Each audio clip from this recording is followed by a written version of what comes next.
Well, parents and taxpayers, you paid for it, but you likely had no idea that you did. While HISD faces a budget crisis and plans to cut salaries and police, a whistleblower says the district spent money on secret focus groups. And it wasn't just expensive, it may have been illegal. KPRC2 investigates. Mario Diaz uncovers the hidden cost. Meet Ellen. I don't want either my children or my children's schools to face repercussions for me speaking out. We disguised her voice and identity so she can feel safe talking about the Houston Independent School District's $4.4 billion bond package that voters overwhelmingly shot down last November. The information that we were shown was very clearly part of a bond campaign. Ellen tells me 7 months before the election, she participated in what she describes as a secret focus group that required her to sign a confidentiality agreement. An NDA. Correct, an NDA. I feel what happened in the group was a violation, and therefore I'm speaking as a whistleblower. In return for her participation, Ellen says she was offered a gift card. It was $150. Ellen says she expected the focus group to be on Houstonians and teachers. I was not planning on feedback for the bond campaign. Instead, Ellen says she saw the district's messaging about the need to pass a bond.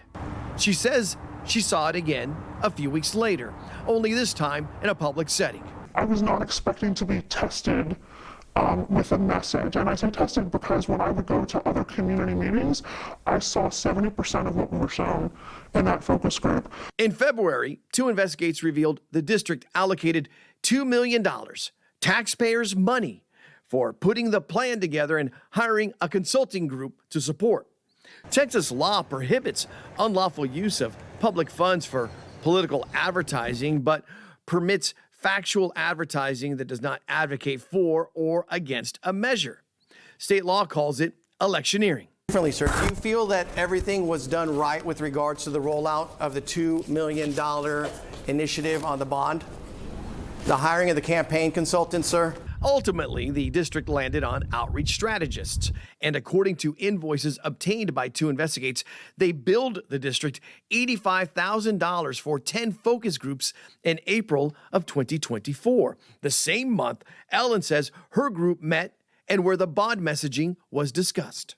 That's very troubling to see. I took our most recent findings to State Senator Mays Middleton. He sits on the Senate's Education Committee, and after seeing our first investigation, he told me that he believes the district was involved in electioneering by using the phrase renew HISD in social media videos for the bond campaign.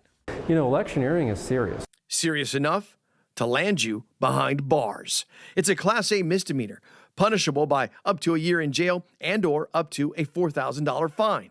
A deeper look at the contract between HISD and outreach strategists shows both sides agreed to use expert validators for the bond and to control how they act with the media. And to me, that sure looks like that validators language actually really means supporters. As for Ellen, I provided all of these emails to the DA as well, as part of my complaint. While Harris County District Attorney Sean Tier and his office is criminally investigating the district, the Texas Education Agency Commissioner Mike Morath shared this with me. What I can tell you is that we as an organization have opened an active complaint investigation on the issue. What was your reaction to the AG's concerns specifically about HISD?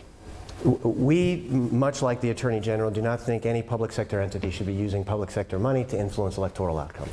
2 Investigates reported last month the Texas Attorney General expressed electioneering concerns in writing to HISD just before early voting. Now, I have emailed HISD since February 28th on 6 occasions asking if the district or its contractor, outreach strategists, directed, took part, or led any focus groups. HISD's communications team has not responded. Outreach strategists will not comment on the record either. The investigations are still underway, but so far no one from HISD or outreach strategists has been linked to any criminal or professional wrongdoing. I'll keep pushing for answers and stay on top of both the DA and TEA's investigation. But you can see the contracts I've reviewed on click2houston.com right now. Mario Diaz, KPRC2 News.